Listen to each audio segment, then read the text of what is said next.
Previously on One Tree Hill. Greetings, Starfighters. Welcome to Mad Science Films. I'm Jimmy P, filmmaker and sexual astronaut. First up, guys, please check out our fourth feature film for free over on YouTube. Just search for Little Monster or click on the link in the show notes below. This episode, I'm joined by a very special guest, Mr. Daniel Mark Young of Viral Films. Dan, thank you so much for joining us on the show this week. We got to the end of 2018. I actually remember it very vividly. It was December of 2018. And we hadn't done anything that whole year. We'd worked on so many different things and so many different scripts and working to get so many different things off the ground, and nothing did for whatever reason. It was always a different, thing. It was money, or it was a location, or if it was just not getting, something just didn't come together. And so we were struggling. And so I just said, look, you know what? Let's take all these things that have been issues. Let's take everything that's been a problem for us and just solve it by just taking control of it. So, money, the financial side of something, let's shoot something so inexpensively. Locations are an issue. Let's shoot it in one location, trying to get all the actors and schedule things and let's just try and use one actor. Let's just find something we can do. And so I had a bunch of ideas for things that were just literally ideas floating around, and I kind of fused a bunch of things together to kind of create Deathstream. And it was, I always had this kind of idea of it'd be interesting if we had this a short that was presented as if it was a live stream, and it was it was like a home invasion thing. The cult thing wasn't really a part of that at the time, and so I had this other idea which I was eventually hoping to make into a feature called Into the Black Abyss, which was sort of a Lovecraftian monster film.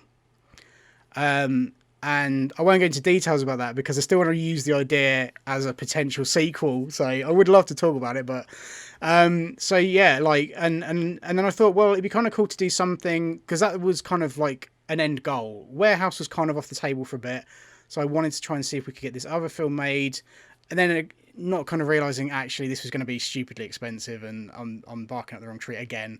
And so I just thought, well, it'd be cool to do something that's kind of a toe dip into that world and just see if people like, where we're going, and just say, look, here's where we want to be, but we'll make something that's kind of a sort of a prequel or like I said, a toe dip into that world.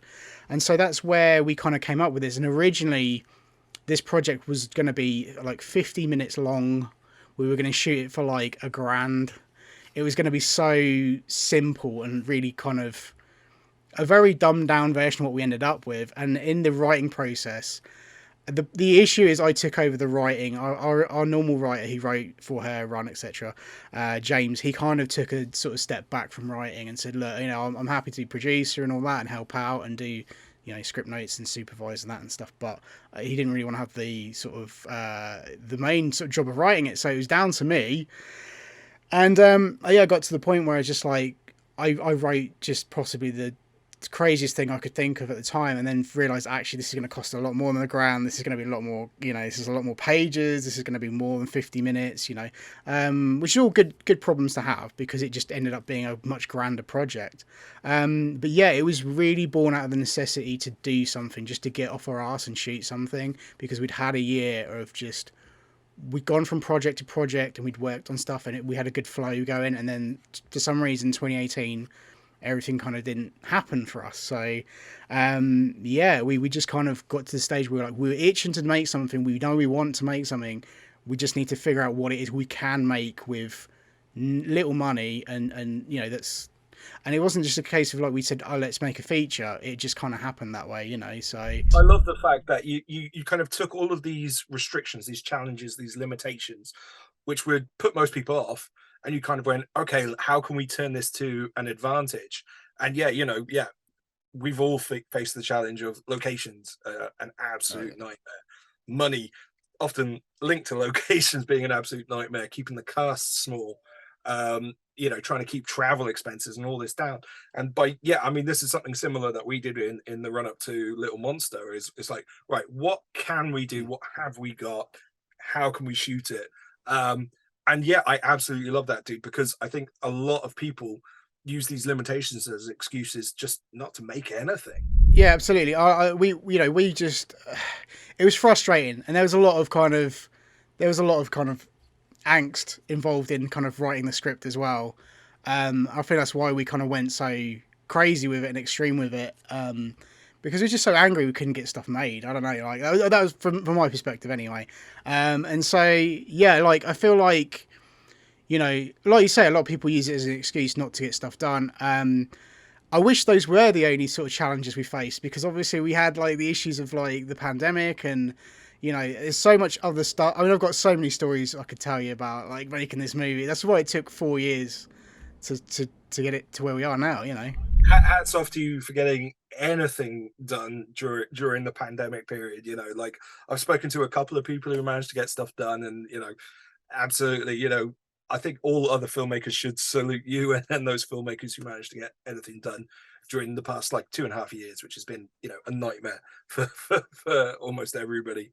But I just wanted to jump in and say I seem to remember you did a video. I'm guessing it was you and James then who did the video where you kind of introduced the title, introduced the concept of the film, Into the Black Abyss, Death Stream, sorry. And I remember absolutely loving the title, not knowing anything about the concept. But it also just sounded like the most black metal like title for a movie ever. Yeah. It's Yeah. such a great Yeah, title. no, I think And you saying it's kind of I linked to think that's this other idea as well.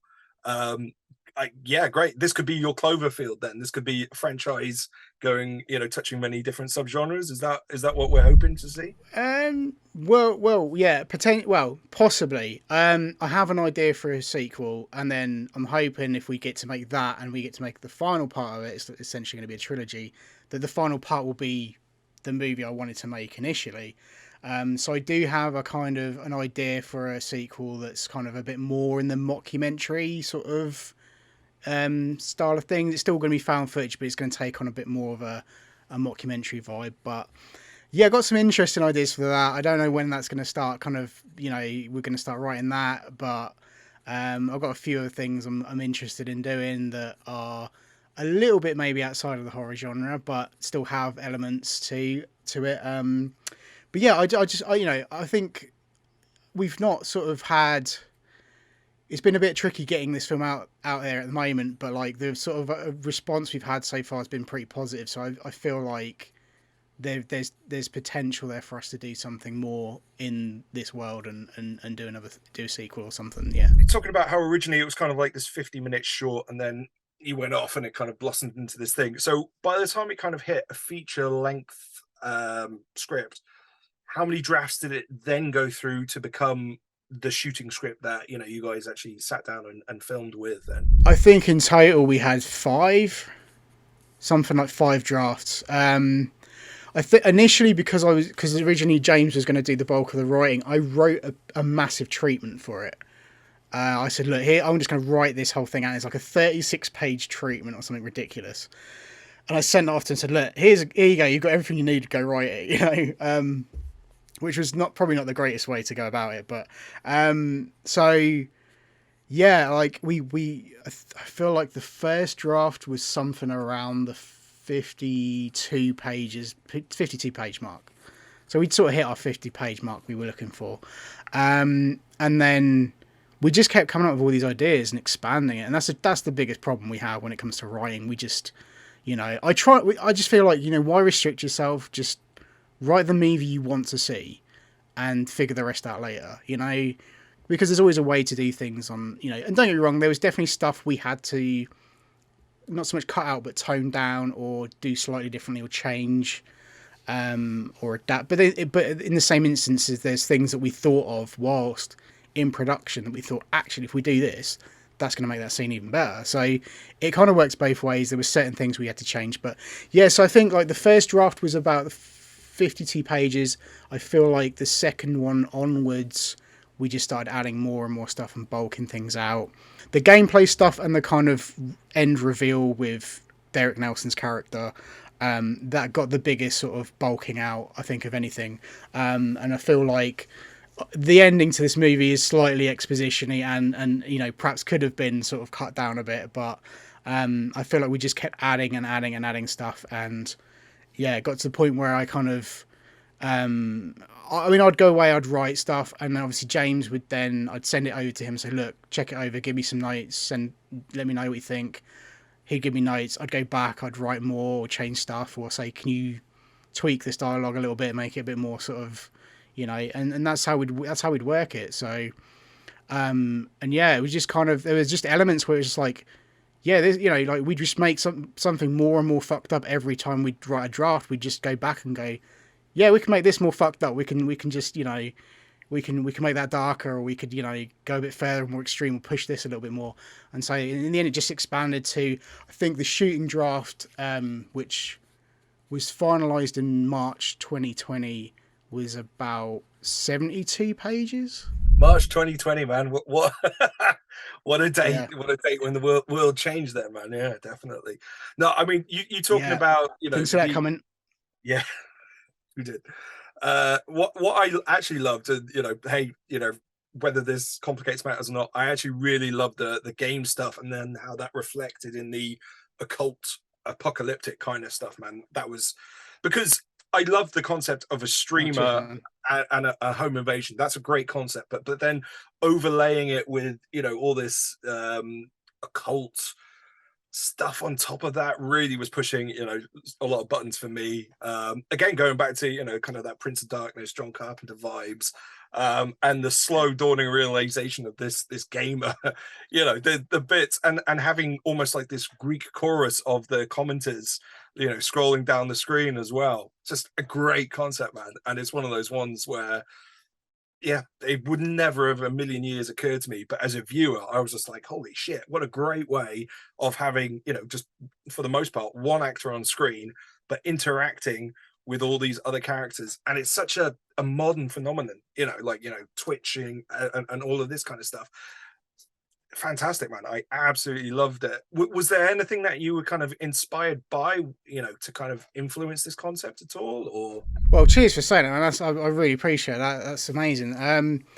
There's a lot of sort of, there's been a few movies sort of over the last, I want to say, probably just not even the last decade really, but there's a lot of sort of this screen life kind of, it's now become like a weird subgenre of the found footage genre, I guess.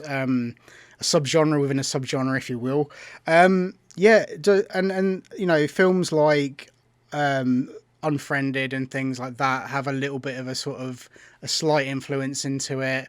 But yeah, I mean, I think I remember we had a meeting with Matt, who plays our main character in this movie. We had a meeting with him January 2019. We didn't even have a script, but I just said, look, we've got this idea. And I think I pitched him like, I had a list of films. I was like, it's got cult elements, a bit like, have you seen Kill List? Kill List is a bit, we've got bits of that in there. And I can't remember, like Unfriended was potentially one of them.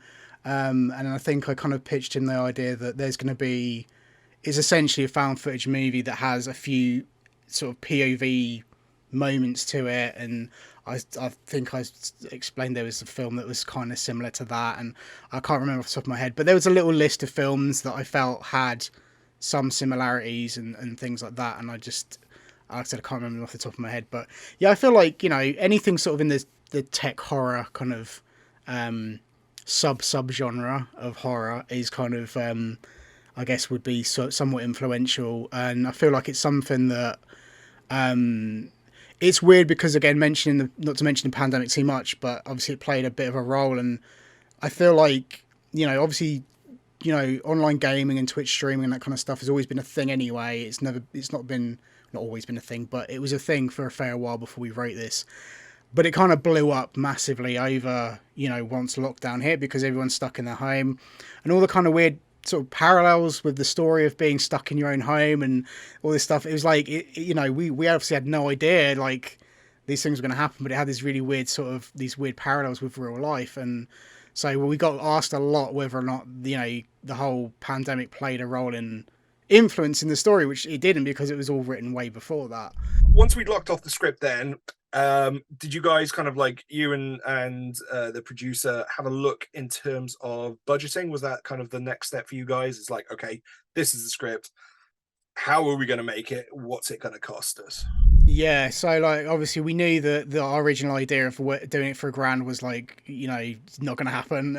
So we sort of said, well, look, you know, let's sit down, let's figure this out. And so yeah, we came up with a figure that was, I think, quite, you know, we are one of them sort of companies that tries to do a lot with very little, and sometimes it works, sometimes it doesn't, because we always know that money's the biggest sort of hindrance in terms of getting something made, and again, hence why we're doing what we're doing. And we just said, look, you know, realistically, what can we make it for?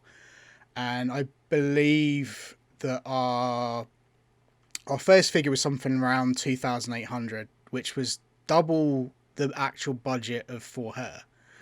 So we took, you know, the budget of like a 20-minute film and like doubled it and tried to make a feature with it. But by the point we were at that stage, we were lucky enough to have already had somebody invest in the film. And so they put up 2/3 of the actual budget already. So when it came to doing a crowd fund, we only needed like the grand that we were originally going to ask for. So it kind of worked out really good. So yeah, so when anyone asks what the budget of the movie is, I just say £3,000 because it's I think it's just slightly under that. But yeah, but that was literally like the cheapest we can make it for. And unfortunately, because of the way things worked, by the time it actually got around to spending that money on the film, everything was just so much more expensive than it should have been, you know. So we had to sort of reevaluate it and try and figure out how we could do certain things a lot cheaper or work out alternatives that were cheaper. So what do you think got lost then? What weren't you able to do? We are a very small team anyway. We had this grand idea of bringing in people to do certain things like the makeup effects and things like that.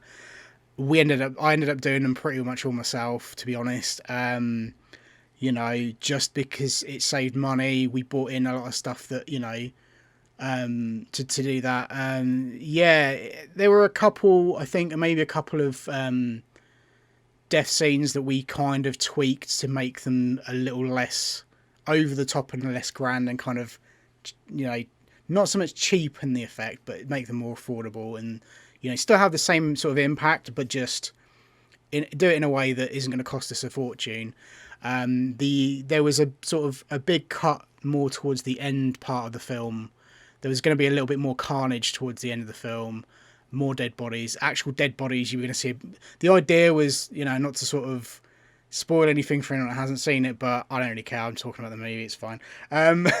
Yeah, I think like the idea was that we were going to have some kind of more of a display in the back garden of dead bodies and things like that, and they were going to be displayed in a certain way, and, you know, it was going to be a lot more production towards the latter half of the film. That kind of, that's, I think, mainly what took the hit. I've got to be honest though, nothing in the end of it, even knowing that now, nothing is lacking in the film. You know, it feels all very much, you know, part of it. And definitely when you were talking about, you know, some of the death scenes, what I liked about them was some of them were quite low key, but then you had your lead actor really selling it with his reaction to it, you know. That felt very believable, and the fact that, you know, yeah, you weren't lingering on certain shots, which, yeah, as a filmmaker, I know sometimes you're doing that for budgetary reasons, but Yeah, yeah. tonally that felt really part of the piece. So I think, you know, as a viewer, that hit all the notes that, you know, I was looking for from the film. And so, you know, I don't think the film suffers for it anyway. Oh, So cool. Thanks, man. no worries at all, man. So in terms of then the budget, where did you find most of the budget actually going to in the end then? So yeah, it was mostly effects work. To be honest, it was mostly effects. Even though we were doing it ourselves, a large portion of that went into that. You know, yeah, we bought some. I mean, again, the main kind of part of the main idea of doing this the way we were doing it was we were going to use a lot of the equipment we already had, so we didn't have to hire in a lot of stuff. But we ended up having to buy a few things in, some lights and stuff like that. Just, yeah, a couple of bits. There was very little in the way of set design and things like that. We bought a few bits and pieces in for that. But yeah, I think the biggest bulk of the budget was essentially the effects stuff, you know, a lot of that. And you know, just small weird little costs like, you know, getting some graphics made up, or again, like I did a lot of the graphics myself, but there's certain things we outsourced, and we said, look, you know, I can't be doing it. I can't do it. I can't get it how I want it. So let's find someone that can, and pay them to do it. And so yeah, there was like, you know, but yeah, I think the majority of the budget was spent on blood and guts and stuff. So yeah. Brilliant. Man after my own heart, definitely do. That, so if you had the time machine, from a budget point of view, if you were able to hop back, is there anything you'd do differently in terms of budget allocation? I don't know, man. Like I said, it's a shame in a way that we couldn't. There was a few ideas of things I really wanted to do that we couldn't, and it wasn't always necessary from a budgetary perspective. It was perhaps more from a time perspective, which sounds really weird because it took us. I mean, obviously, it's taken us a long time to make this movie, but the actual from going into production to, you know, finishing the shoot was about 18 months, and there was only 16 nights of shooting over 18 months because everyone's schedule was just insane. And again, COVID being an issue, you know, that you know, didn't help.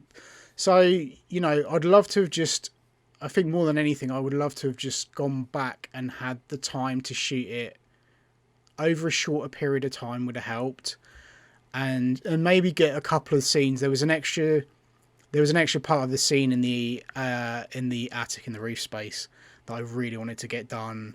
And yeah, more just a couple of bits towards the end that I felt would have just really amped things up. But I feel like in terms of spending money, I think we're always fairly careful. We don't want to, you know, especially when you're dealing with something that's crowdfunded, you're dealing with other people's money. You don't want to, you know, mess with that. You want to make sure that's spent wisely and where it needs to go. And so it's difficult.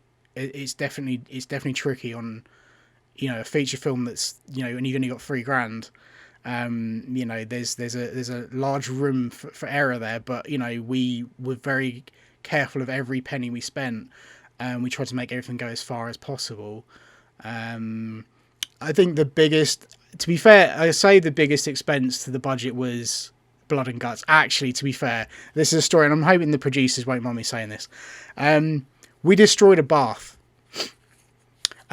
We spent 150 quid replacing a bath, and it wasn't obviously intentionally done. So there's a scene in the film, for anyone who hasn't seen it, where our main character's hiding out in the bathroom, and one of these intruders bursts in the door, has a baseball bat. They still struggle.